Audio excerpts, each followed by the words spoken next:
To start out, though, I want to ask you a question. How wide is the mesosphere? I mean, I think that's the...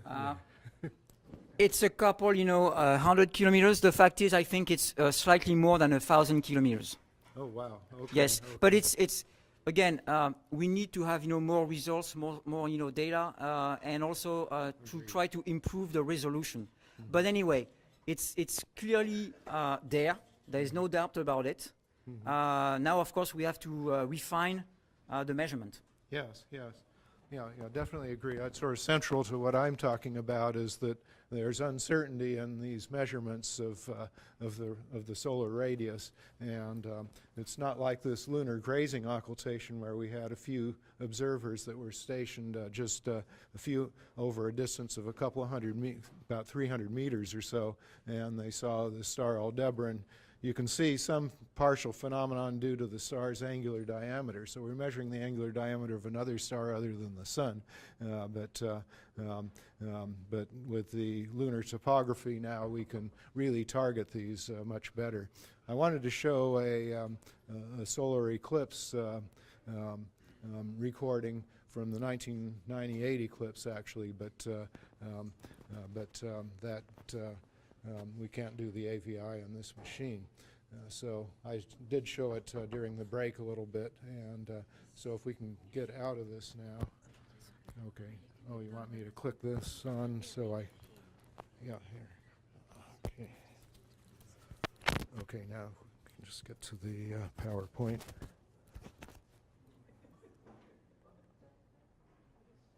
David, may I ask you one question while you're doing that? Yeah. That occultation, which I was able to see at the grazing zone in Hartford. Uh-huh. Oh, okay. But I did see it, and we saw up to 6 events. Uh-huh. However, some people have said that there's been dimming, and they said it has to do with the diameter of Hartford. Aldebaran, yes. Aldebaran, and that was doing it. But then others disagree that it's still a point source and it's not resolved. No. It's definitely angular diameter. Yeah. Right. It's from total occultations of Aldebaran. There have been many measurements of those, and we know very accurately the angular diameter is 0.021 arc seconds or so, so 21 millarc seconds, and so it projects on the ground a distance of about 45 meters or so. There's also a diffraction effect. If the star is a point source, you get Fresnel diffraction. You see that on a lot of lunar occultations for point sources. But that effect is over a distance of about 10 meters or so, versus 40 meters for the diameter of the star. So anyway, we want to try to determine the edge of the eclipse path with let's see, how do I advance? Just the arrow, the up arrow? Lower arrow, okay. So anyway, the eclipse this year gives us a unique opportunity to deploy much greater resources than we can usual. Of course, that's true for all of us, what we're doing here. And I'm talking mainly about observations near the edges. We've done, IOTA has made made solar radius measurements from eclipses with sort of a checkered history, and I think Javier has hit along some of the major problems. Emphasis has been on edge observations. As I mentioned, it's the ultimate grazing occultation. How accurately can the path edges and the solar radius be measured? I think it's somewhat limited to this mesosphere question that he brought up. But with the citizen science, with many observers, this time with smartphones, we can do something more than in the past. There have been a lot of eclipses in the past that have been observed. I'll go through that. And I want to get co-located use of previous techniques that have been used. Of course, before 1950, there's been some photographic observations, but certainly in the 19th century and early 20th century, most of the observations were visual. Telescopic projected image was used by IOTA in the early years, but filtered video, telescopic video has been the dominant thing the last several years. But we want to estimate realistic accuracies. The stuff that has been done in the past is not quite right. And we want to now test color cameras and flash spectrum observations, just like Javier mentioned, I think is what's needed. So I agree with him there. But we want to reduce the older observations to see what we can get from them to the accuracies, the uncertainties that are limited. You know, in the past, all the data we had with Watts data, and then since then, since the Kaguya and the LRO data, we haven't had a chance to really go back and reanalyze them all. So we're no longer limited to the polar regions with the LRO data, has been mentioned. So now central timed recordings are also useful for the project, and of course that's what many of you have done. Let me go on. So we've been mainly observing near the edges of the eclipse path because of the limitations of the Watts charts was the main reason. If you observe at the edges of the path, you're always getting polar features of the moon, and the latitude libration is always near zero at an eclipse. So you get the same lunar features producing the beads. So that sort of eliminates the uncertainty in the lunar features. That's not an issue anymore, but it has been during most of the work we've done. So anyway, so we've known that the what happens at the edges, the eclipse shadow is roughly circular, and so you get this sort of sine wave drop-off. For locations close to, but just inside the path of totality, you still get some totality of the order of a half to a third or so of the duration, or a quarter at least, but you get about a 10 times enhancement of the edge phenomenon. So the Bailey's beads, the chromospheric visibility and mesospheric visibility, and shadow bands are all enhanced by greatly near the edges as opposed to the center. This just shows a lunar grazing occultation showing the observed points versus the Watts profile, and the same one now with the Kaguya profile. You can see there's a much better fit. So we've really proved that the new profiles are much better, and that was just a quick thing. And this just shows the solar radius determinations we've done with their internal consistencies, but their true errors are somewhat larger, as I'll show. But this is showing some annular and hybrid total eclipses and SDS data here. And then this is the irradiance measurements that have been made during the satellite eras.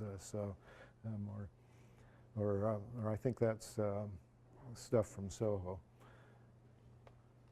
So anyway, observations of the eclipses, though, go way back, and we hope to get some idea with the limited accuracies from the previous ones. And Edmund Halley had this broadside sent out, distributed widely across England, encouraging everyone to watch this eclipse. And it was essentially the first citizen science experiment for a total solar eclipse. And there were three, whoops, I left out an R there. Observers reported instantaneous totality at locations near the actual limits, and so that gave us a measurement of the diameter of the eclipse. He was more interested in just knowing where the eclipse shadow was. It was about 50 miles off of his prediction in those days. Let's see, the important thing is that Paul Muller investigated the published observations in the Philosophical Transactions and found descriptions of the locations where the observers were. And he visited the locations in England and talked to local historians to find out where the locations were back in 1715, and then measure them on modern maps. So that was sort of key to getting those positions. There have been some similar experiments done at other eclipses since then. One of the most noteworthy ones is the 1925 January eclipse across New York City, where gas company workers sat on the rooftops, and some of them were looking for the shadow, but the others were looking directly at the sun and told whether the eclipse total or not. And everyone north of 96th Street said it was total, and those south of it said not. But there was some inconsistency with, some of the Boy Scouts did a similar thing and had slightly different results. But anyway, this has been done again in 1983. Dr. John Parkinson organized 25 students and set up teams of them at both the north and the south limits. And they thought that the sun's diameter was 0.34 seconds smaller than predicted, but this is now, but there were great uncertainties because partly due to the rush training of some of the observers, as was said, or something. Anyway, at the same eclipse, Dr. Alan Fiala got the first video recordings of an eclipse near the path edges. So anyway, this just is a summary of all the eclipses that we've studied. The radius correction, showing here, but I don't have time to really discuss this. That's only the last ones that have been done, more carefully. But this shows the beads at this 1998 eclipse, just showing the sort of thing that you got, and you've seen some even better pictures that have been taken. But in 1998, we, for the first time, had at least 2 observers at both the north and the south limits. And so we were able to pair the observers and get different determinations. So there was a determination overall with all the observers was 0.16 for the radius correction, but you can see when you pair the different observers in different ways, you get different values. And so this is the error, just the statistical error involved, but you can see that the differences, though, are quite a bit larger. So instead of being of the order of a few hundredths of an arc second, which we were claiming at the time, the real errors were more like a quarter of an arc second. So as I said, although the former errors were small, the differences were larger. So the systematic errors and doing the different filtrations, as Javier mentioned, that was the main problem, I think, with these ones. Anyway, this eclipse edge determination that we want to do this year, we want to mobilize people in those towns near the limits to say whether or not the eclipse happened, and if there was totality, was the last bead completely disappears or before another one, just to do it as well as they can to sort of mimic what was done in the past, so we can sort of get a gauge of this. But in addition, we want the observers to use smartphones to video record the eclipse. So we plan to work with the Megamovie project to use their apps and infrastructure for reporting the observations. We're just getting underway with this. We have some experience with this, which I'll mention. I just wanted to go here. Here's the locations near the path edges we've indicated.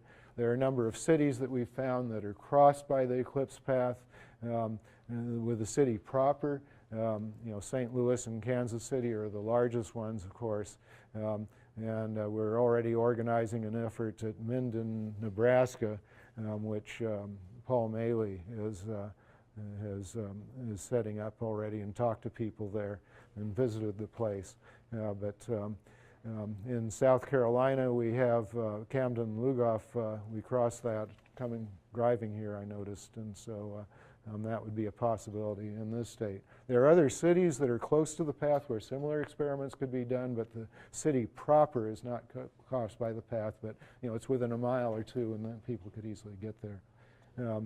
In 2014, occultation of Regulus, we tried to do this sort of thing with a cell phone app and DSLR cameras. It was completely cloudy, but at least we got a taste of doing a large-scale infrastructure project like this.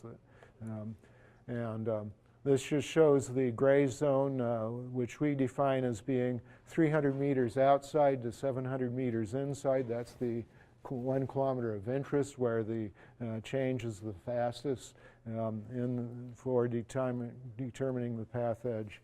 And we just want to see what differences there are, see how sharp we can really say the eclipse is. I mean, it's this just gives us a roadmap of places to target our efforts towards. And here's a similar map of Kansas City for the southern limit. And as Javier already talked about the flash spectrum, so I don't need to say any more about that. But it's what we think is the better way to do things. So I think, when you're not doing eclipses, there are many other eclipse-like things happening. So there are transit astronomical phenomenon that you can observe more carefully. The technology now allows observers to record them much more precisely into fainter magnitudes than ever before. So there's a very small, inexpensive, yet very sensitive video camera available now. It only costs $80, which will allow you to participate in IOTA's program. You can get this, you can just get this camera and record directly to a computer with a frame grabber device, and so it gives you the chance to record occultations and to measure sizes and shapes of hundreds of asteroids, discover the duplicity of both close double stars and asteroids with satellites like this one with Antiope, which is a double asteroid.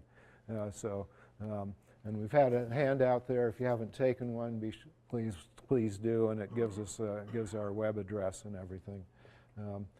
And just to mention, for the reason we're going to the central part of the country, my wife's brother lives in Columbia, Missouri, right at the center line pretty much, and it's at the center of the country. So rather than going for the best weather in the west, we're going to go to the center, and the reason for that is we have these other events, occultation of a 5.9 magnitude star across eastern Nebraska a week before the eclipse. And then 2 nights after the eclipse, we have a graze right over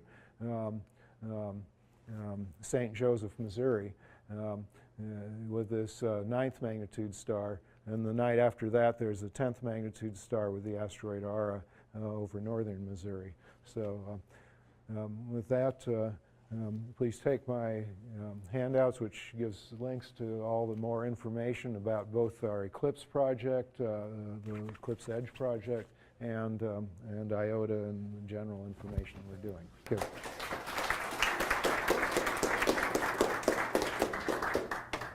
Okay, so what you take the questions, maybe.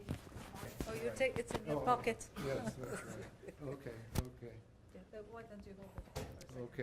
Okay. Any questions? David, Yes. your occultation predictions for eclipses, Yes. do they assume a spherical sun? Oh no, Or- no. We've been using the profile. We use the Watts profile, of course. No, for years, I'm but not the now- moon, the sun. Oh, the sun. The Yeah, sun. oh, spherical. Yeah. We haven't tried to take into account oblateness or anything. Is the oblateness of the sun known, and how does that compare to your errors in your measurement? Yeah, that's. It's much smaller. It's.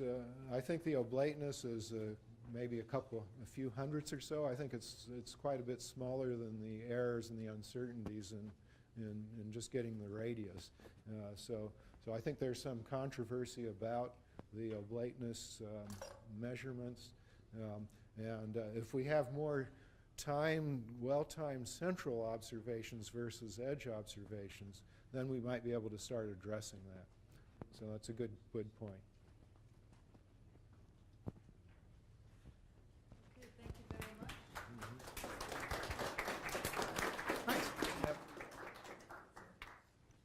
Mark Bender, the brave.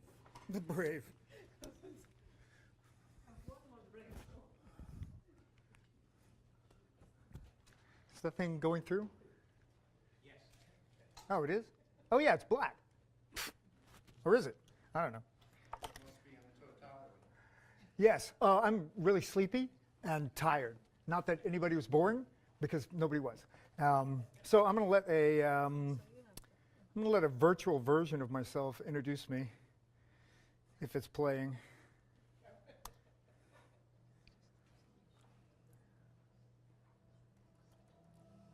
No. Oh, it's loose. Oh, okay. We'll start over. Thank you. Should mention my presentation is posted. I sent a link to this solar eclipse mailing list, somewhere you can get the presentation. So Yeah. look at it. That should be good. What's with this? No, I think I just turned it to black. So let's see. I'm a filmmaker, so I'll introduce myself with a previous version of myself that I filmed.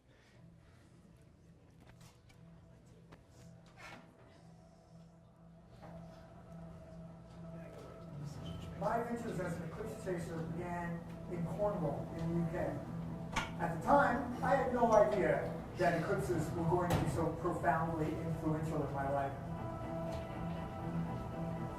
But as it turned out, they were.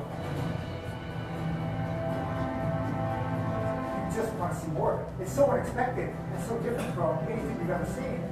The glory of the corona of the sun. I was just fascinated and obsessed, and since then I've been focusing all of my filmmaking attention and personal attention to understanding and to enjoying this beautiful phenomenon. And then I went to Africa.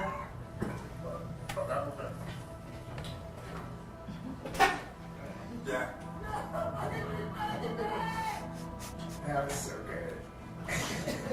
That was the first one, actually. Easter Island. And then I went to Spellbar. And then I went to Australia. And then I went to West Texas.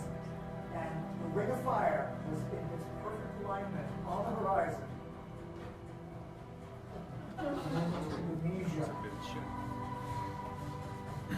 They've taken me all around the planet. They've taught me lessons that I couldn't possibly have thought they were going to teach me.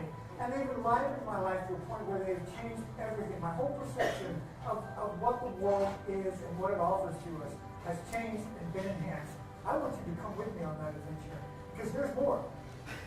Join us on Eclipse Chasers. Okay, I left that guy back at the hotel sleeping because he's tired now. I sent this other one. I'm here to talk about the Megamovie a little bit. And you can tell I'm enthusiastic about eclipses. And I'm a filmmaker, so one of the things I'm doing is making several films. Hold on, let me get this.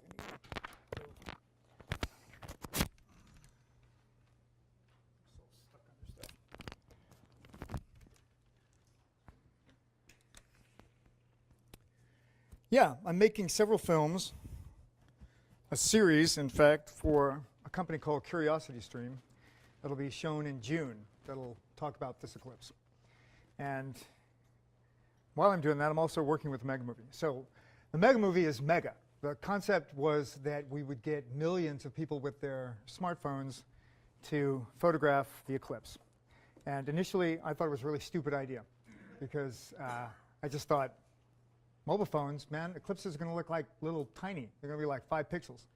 So I proposed that we use very professional cameras, being a camera person, and have identical systems and film it really properly, which somebody else is doing, Citizen Kate, which is excellent because I asked a lot of people and no one would give me all the money. So that was that. But as time progressed, I started to get into the concept of the Megamovie in that all these different people along the path, if you had millions of people providing this information, that you might lack quality, but you'd get it replaced by the huge amount of quantity. So I started getting into it. And my first concept was that we should put a little lens on the smartphones. So that's what that is. That's a little 20 times lens clipped onto the front of an iPhone. It's in my pocket, in fact. And I decided I better go to Ternate, Indonesia, and see what that looked like filming an eclipse. So I went to Ternate and climbed that volcano with Terry Cuttle. And 6 hours ascent almost killed me. 5 hours descent, even worse. He marched up and down it like a mountain goat. He went up the next day as well. I couldn't walk down the steps of my hotel. Just saying, my days of mountain climbing are getting short. It was a great day. So when we got there, it was part of a location scout. Now, the difference between that eclipse, which was what, like a year ago or so, you can see that it goes over a bunch of islands. And that's kind of what eclipses have been like for a long time, for all of us who chase them. But the one in America is different because we have this massive population. This thing is going over. We have so many people available to like take this photographic information. And And so back to this. Decided that we would test out some concepts. We put a camera system on this little island south of Tidore, which is south of Ternate, called Mare. I'll cut to that in a minute. And then we went to another, that's that one there, you can see. And then we flew, 77 kilometers or so to the east and stayed on Xavier's Island and had another camera system set up there. Those were our two professional cameras. You can see that there's a little iPhone kind of rig here. That's that lens that was on that first camera. And so we filmed both eclipses. That's me on the little island. I slept next to that Russian who snored all night in a Quonset hut. Eclipse chasing, not exactly glamorous. I won't even say. Okay, so from Mare, the viewing was better. And this was a frame from the professional camera, which was pretty good. And this was shooting raw video, so it's not still images. And this was a frame from the very cloudy Plun. Is it Plun? Is that how you say that? That'll do. But still, this thing cut right through the clouds. It was pretty remarkable. We got some pretty good images. And we were able to overlap the observations so that we took this 2.5-minute eclipse and made it into a 5-minute observation that was continuous across the whole thing, which was just a pattern to do across America to capture 90 minutes of an eclipse. So that was all right. Now I took, with the little mobile phone at the same island through that massive cloud, this is with the 20 times lens. And I thought it was pretty good for an iPhone with a tiny little clip-on lens. I showed it to Dr. Paskov, and he thought it was rubbish. And I was like, okay, yeah, fair enough. So then I decided, well, I better get a bigger lens. And I got this lens, which is a 50 times lens, which I think is really disgusting looking. It just kind of freaks me out. And also, it's like twice as big as the 20 times lens, which makes it a little bit more uncomfortable to deal with. But it's basically just screwed on to a really cheap mobile phone, smartphone, Android running phone that is running our Megamovie phone app. So we then decide, oh, that's the difference between the 300mm lens on a professional camera and a 20 times lens on an iPhone. Substantial. But if you got like 1,000 of one and 100,000 of the other from all these different locations, it could be very interesting. So that's the little setup that I took to where did I just go? Argentina, like last month. I've been making this film nonstop for the last 3 weeks since Argentina, and I'm like about to pass out. So it better be worth it. So we took that down to Argentina, and actually we took 6 of them. I took 2 colleagues, and we had 2 phones each, and one of them had the little lens on it, and the other one just is the normal, just a phone. So I was calling that the wide field, and you can just set that down and point it up at the sun and push kind of go on the Megamovie app. That image there, that's what you get when you blow up an image of a sun just from a smartphone lens. You can see that you wouldn't really get many Bailey's beads or anything because there's they'd cover about 5 pixels. But still, photometrically, this could be an interesting object if you had 100 million of these all across the path. That's with the 50 times lens, which would be a better image. So we thought we could get something going on. So this is what we ended up with in Argentina, which was an annular eclipse, an image like this. And we located the 6 phones, 2 of them on the northern border, or edge of the eclipse, 2 in the center line and 2 on the south, about 25 kilometers either side of Facundo. And you can see there was a couple of problems. The app knew the time and location accurately, and it knew how to automatically take the pictures, which meant that you could watch your eclipse and your phone would be taking pictures for you. Sort of like a tiny version of Xavier's app, but even simpler. I'll get back to that in a second. What I kind of totally screwed up was that my images were incredibly badly underexposed, which means that if I'd taken the solar filter off, I'd probably have some cool data for you around the edges. Because, well, I just would have. It would have been awesome. Because these literally, when we looked at these, were black. And so we had to really bump up the gain to kind of get this image to come out. But we're pretty happy that it came out because it showed us that we had got the accurate location and the accurate timing, which maybe sounds simple, but you got to see if you can write the program and see if it works. Yes, so the time, it knew what to do, and it did it. So that was pretty cool. And this was sort of the result. I just messed my result. Let's try that again. Right. Okay, that's the north and the south side, and you can see it's going to loop. You can see that the edge of this, now because it's so underexposed, we're actually missing the beads across the little edge here. But if I made my exposure better or took the filters off, we'd have a really nice little set of beads on both sides. The center camera, and this is what's fascinating to me, we tried to make this thing incredibly foolproof, so that basically you just put the phone down, push go, watch your eclipse, your phone does all the work. Well, I didn't explain to my colleague on the center line how to do it. I didn't walk him through it. I gave him the camera and the lens and said, go film it. And he couldn't figure out how to do it. So even the simplest thing that I thought was like absolutely apparent kind of foiled this guy who's an experienced eclipse photographer. And so it just goes to show you when you're communicating to people, you have to be accurate. And you have to make sure that what you think is simple works, because it didn't work. So I don't have the bit that would have been the beads on this side and that side, which would have covered the entire eclipse. We would have had the entire edge of the moon imaged. So these are pretty useful, I think. And if we have 100,000 of these all over this eclipse path, I think it would go a long way to working with what Xavier is trying to do to measure these parameters.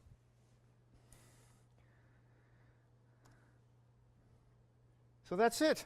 That's my whole presentation. I'm going to keep it short because I'm tired.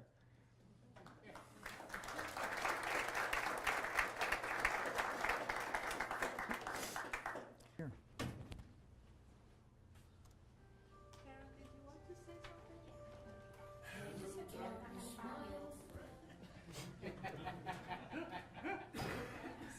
something? That was a little joke for the end.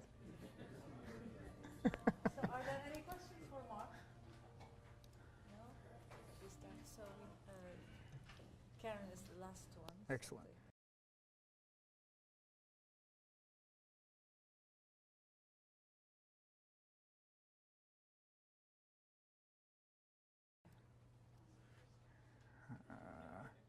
And I'm not going to do my PowerPoint stuff. After our meeting out there, I've got something else that'll work better. Okay. But I need to still hook it up for the show. Here, you need this. I won't keep you long. That's fine. Keep it short. Here you go. You just stick it. I clip that under here. Oh, I'll just hold it. Well, you can put this on the table if you want, and then just put this on your dress or somewhere. Okay. Thank you, Mark. Oh, thank you.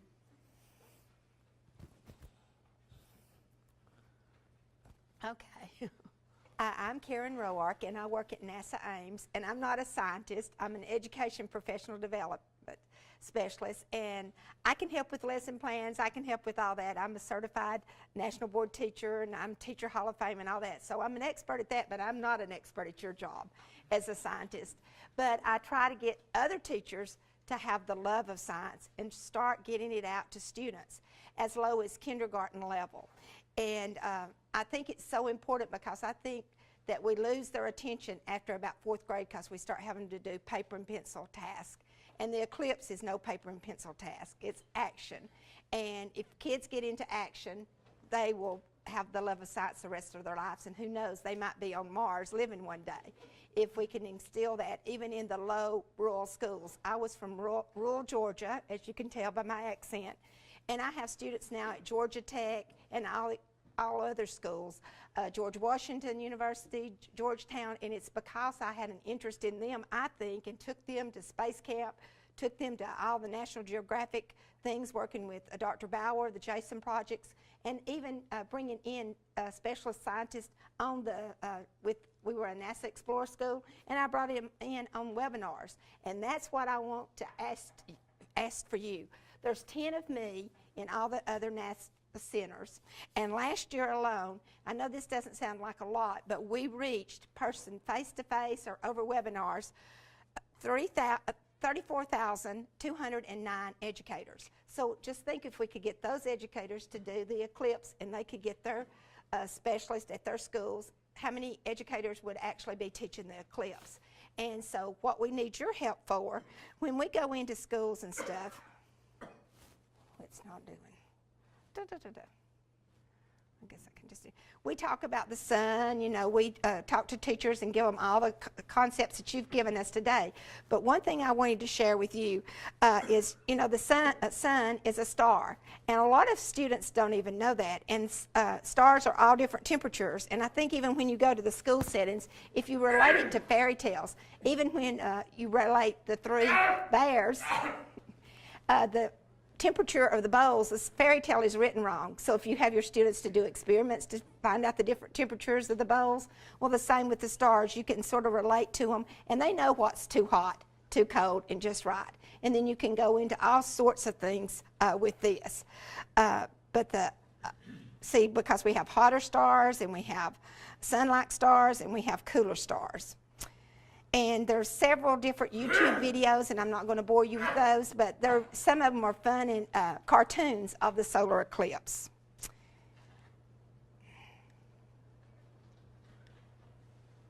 And then I don't want us to lose the wonder. Even 3, 4, and 5-year-olds, you take them out to the sun, they're worried about the shadow. You know, they're looking and playing with the shadows and stuff. And so we can even get the young preschoolers involved, and there's a lot of preschool systems that don't have any science in their curriculum. So always keep the wonder alive. But what I really want you to help me with, well, sorry about that. Now it's gone.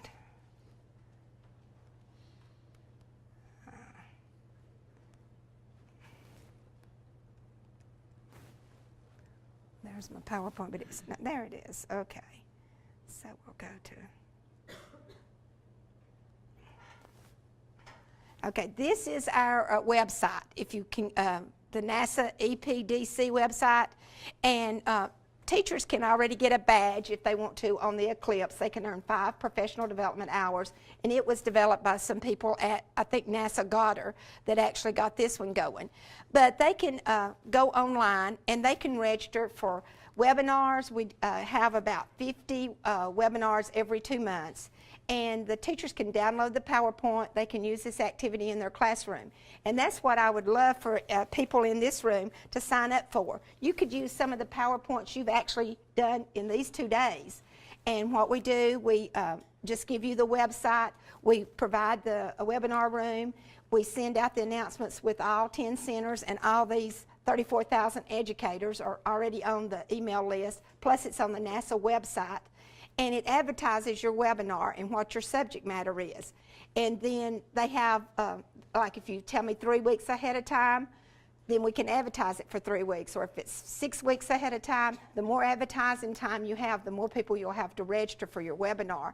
And it only, I hook you up to that website, and you go in and I make you a host, or one of the other 10 people like me make you a host, and then you have the whole hour to talk to the teachers. And then they have a chat box where they can, you can either let them write their questions in, or you can open up the microphone and you can actually talk to them. And it's like you're talking to them face to face. And then any knowledge that you can give teachers, because nowadays the system still hasn't changed. You can be a science teacher in grades K through 8 with very little science knowledge. And that's really scary because we have all these misconceptions, and they're going to continue until the school system and universities change their way. And some have changed, but there's still some that haven't. And it's still a low need on a lot of school systems, because they just want to hire teachers in there that can teach reading and math. And, you know, they don't look at their science credentials a lot of times. And so that's something that we need professional scientists to actually help with. So I would love for anyone in here that would like to do a webinar to get with us, because we need your scientific knowledge. And we have a summer program at all 10 centers, and we actually bring in 50 teachers that will be teaching the next year as their first year teachers. And this summer, we are obligated from NASA to spend 1 day teaching eclipse activities. So if you would like to webinar and, you know, talk to these teachers, that's also a great thing. We can do activities and we can do all this, but you've got the knowledge, and it helps to hear from a subject matter expert, I think, a lot of times in these settings. So we're going to be touching like 500 teachers in June, July, and August, and then we'll also be going around and we're doing globe activities and we're doing eclipse activities in our different states.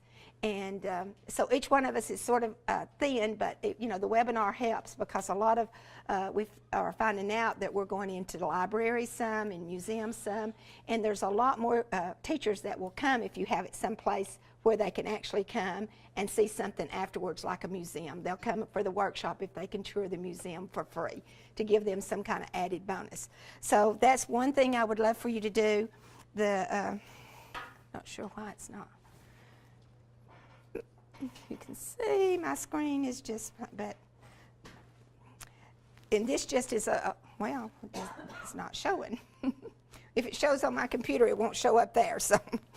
But that's mainly any questions, you can just take my card, and I would love to have 66 people were here. I would love to have 66 webinars, and I'm sure Kelly at Goddard would love it too, and she'll help me get you all scheduled and get you all on. So thank you so much for sharing your information with teachers, and if you need any of this stuff for younger kids and stuff, I'll be happy to share.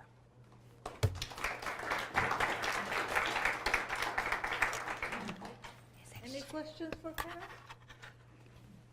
Okay, so then I have the Thank you. Was that short enough? yes, perfect. Okay. Okay, so we come to the end of the 2 full days. Thank you all for fascinating contributions. And before we leave, I'd like to specially thank Mike Andrianakis and Xavier Joubier. Sorry, I blanked out. Lindsay and Caitlin, I don't know where she's left, yeah? And Karen Teramura remotely, who have done a fantastic job in getting everything recorded and on YouTube. So we will have all those posted.